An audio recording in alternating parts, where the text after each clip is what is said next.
De volta aqui com Bem Assim, pessoal, e agora com informação, tá, gente? Olha só. A gente já falou aqui sobre o janeiro branco, que é muito importante. Mas outra cor também marca esse mês, é o roxo. A campanha Janeiro Roxo, ela é marcada pela conscientização para a prevenção da hanseníase. E quem conversa com a gente sobre esse tema é a Superintendente de Vigilância em Saúde da Secretaria do Estado de Saúde, Mardejane Lemos. Muito bom dia, Mardejane. Seja muito bem-vinda aqui ao Bem Assim. Obrigada. A hanseníase, também conhecida, tá, gente, popularmente como lepra, né? Com certeza você já ouviu falar nessa doença. Ela é uma doença que é marcada por muitos preconceitos, né, Mardejane? Vamos explicar o que é a doença para ver se a gente consegue desmistificar um pouco esses tabus que foram criados ao longo do tempo? A história do preconceito contra o portador de hanseníase, ela vem de tempos bíblicos. Sim. E até a década de 60, uma pessoa diagnosticada com hanseníase aqui no Brasil tinha todos os seus pertences queimados, destruídos. Então imagine o estigma de uma história centenária e até milenar em torno da doença. Mas o fato é que a hanseníase é uma doença infecciosa que pode ser transmitida, porém não é de tão fácil transmissão como as pessoas imaginam. Nem todos os tipos de hanseníase, as formas de hanseníase são transmissíveis, uns são mais, outros são menos. E o que determina o adoecimento são muito mais fatores da pessoa que contraiu e não de quem está transmitindo. Então é necessário contato prolongado, é necessário que tenha alguma debilidade do sistema imunológico, mais branda ou mais grave. Então não é o simples fato de eu ter contato com a pessoa com hanseníase, mesmo que ela seja capaz de transmitir, que vai me fazer adoecer. Então, já começa a quebrar esse tabu, né? Que a gente vê que tem muita gente que fala assim, mas se tocar, já pega. Não, gente, não é bem assim. Você falou sobre os tipos, né? Vamos falar sobre os tipos da doença? Os dois principais são o multibacilar e o paucibacilar. O multibacilar é aquele paciente que tem múltiplas lesões e tem muito bacilo, muita bactéria presente nas lesões e no organismo. Então, essa pessoa tem uma capacidade maior de transmitir. Ela tem mais lesões no corpo. O paucibacilar tem poucas bactérias, poucos bacilos. É uma fase que o organismo da pessoa conseguiu, de alguma forma, controlar a infecção. E ele tem poucas lesões, tem pouco bacilo e a capacidade de transmissão é pequena. Só lembrando em relação à transmissão, até para que eu não esqueça até o final da entrevista, porque é uma informação importante, no momento que a pessoa inicia o tratamento, ela deixa de transmitir. Após 3 dias da primeira dose da medicação, ela já não transmite mais. Então, aquela pessoa que está em tratamento, independente de qual é a forma dela, ela não é transmissora, ela não é capaz de transmitir.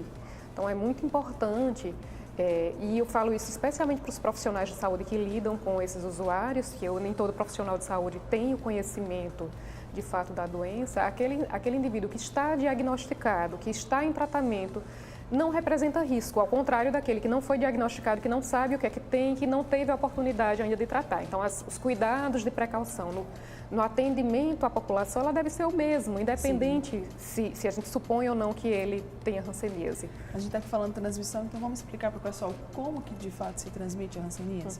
A transmissão ela é feita através de gotículas liberadas pela boca, então ela é de transmissão aérea.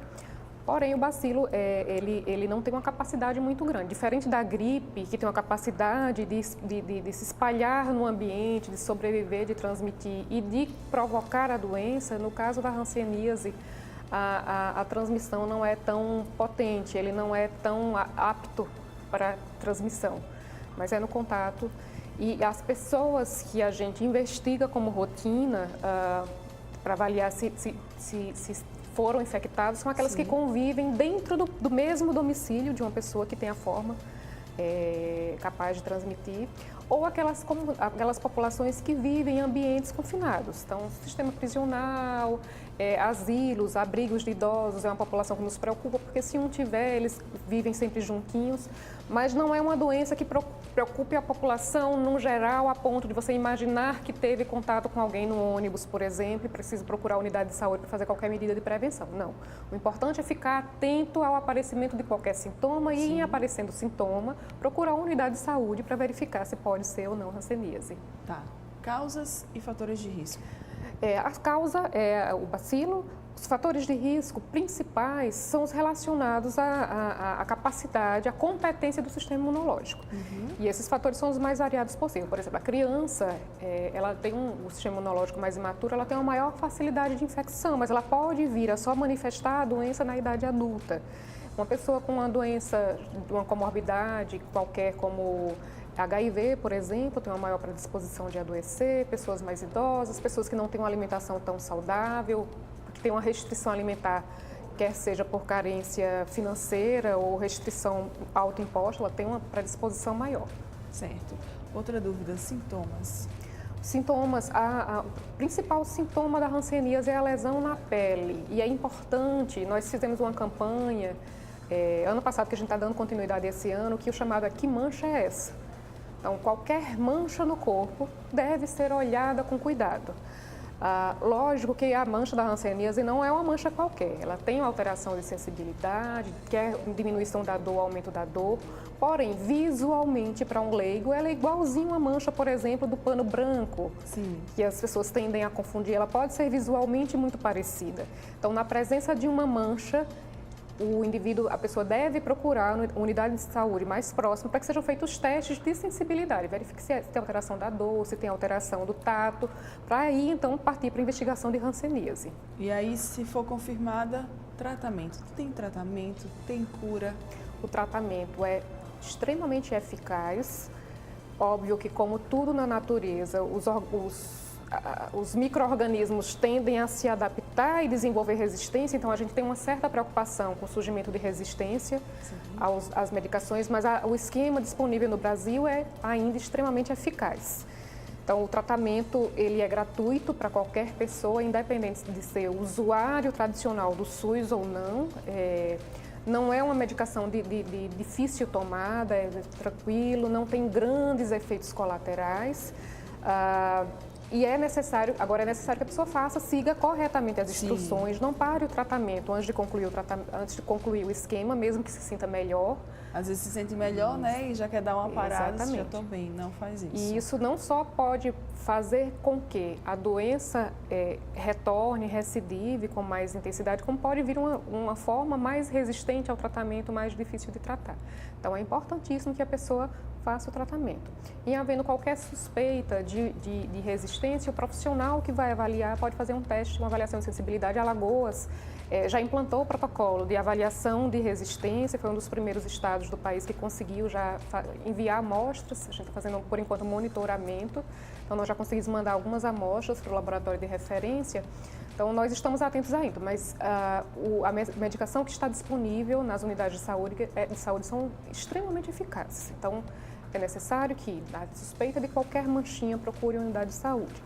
Lembrando que, embora a doença seja caracterizada pela manchinha, que parece até uma coisa banal, é uma doença que, se não tratada, infelizmente a gente se depara com esses casos com bastante frequência, ela pode levar a consequências graves, sequelas graves, incapacitantes, que provocam muita dor, muito sofrimento, alterações visíveis, como deformação de membro, perda visual. Então, a manchinha é o alerta para que a gente se preocupe desde o primeiro momento em que o tratamento vai ser eficaz totalmente, vai evitar que desenvolva a forma mais grave. Mas a doença não é banal de forma alguma, ela maltrata muito. Então, se você fizer, gente, o tratamento corretinho, tem cura, né?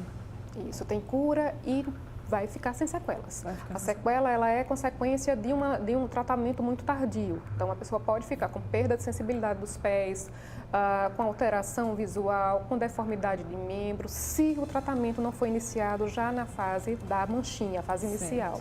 Por isso que é tão importante, gente. Por isso que esse mês ele também é marcado para a conscientização da hanseníase. Viu alguma manchinha suspeita? Corre logo para uma unidade de saúde mais próxima de você para que as avaliações possam ser feitas.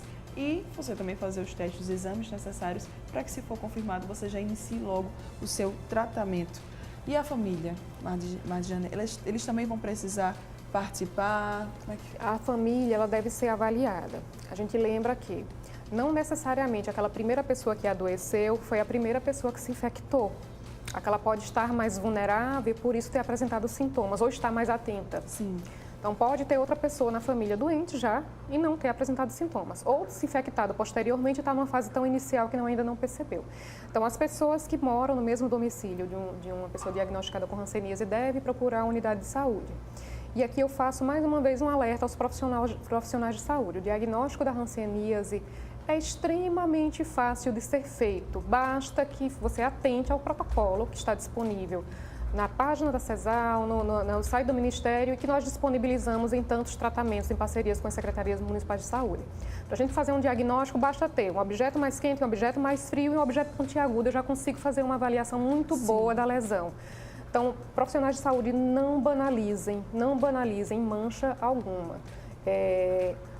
A população tem recebido bem os alertas, tem procurado as unidades de saúde, mas às vezes o profissional não está tão sensível para diagnosticar. Então, o alerta para os profissionais de saúde, de janeiro a janeiro, a gente montou um grupo agora que chama de janeiro a janeiro, é prestar atenção às lesões de pele que chegam aos seus consultórios. Independente da sua especialidade, preste atenção. Na dúvida, solicite o auxílio de um profissional especializado, mas os profissionais da atenção básica têm a obrigação de avaliar minimamente a sensibilidade da lesão para dar o diagnóstico inicial. Ótimo. Isso é muito bom até para a população também se informar, né? E ficar também aí na cobrança, para que as manchas elas sejam avaliadas. Qualquer lesão na sua pele deve ser avaliada minuciosamente. E aí a gente está no mês de janeiro roxo, né? A CESAL. Ela está com alguma ação durante esse mês? Como é que vocês estão planejando? Sim, temos algumas ações. Então, estamos primando pelo trabalho em parcerias. Existe uma ONG, o Movimento Mohan, de usuários, ex-usuários e profissionais que se identificam com a causa. Então, eles têm sido grande parceiro. Nós temos algumas ações programadas para a capital, para o interior, na Orla Lagunar, na Orla Marítima, Benedito Bentes. Então, esperamos, nesse mês, fazer mobilizações que sensibilizem a população a procurar assistência, mas também o profissional a não banalizar uma manchinha que pode ser algo muito grave no futuro. Muito bem. Se você ainda ficou com mais alguma dúvida, gente, @CESALAlagoas lá no Instagram. O pessoal vai estar lá e vai poder te encaminhar, tá? Para você resolver aí qualquer dúvida que você tiver. Mardejane, muito obrigada pela sua presença aqui no Bem Assim. Sempre muito bom ter vocês da CESAL Alagoas aqui esclarecendo esses assuntos pra gente, tá? Eu que agradeço. Muito bom dia para você. E você que está aqui, ó, ligadinho com a gente, muito bom dia para você também, tá? Muito obrigada aí pela tua companhia. A gente volta a se ver ao vivo amanhã, 9h30 da manhã. Continue aí acompanhando a programação da TV Mar. Grande beijo, maravilhosa quarta para você. Tchau, tchau.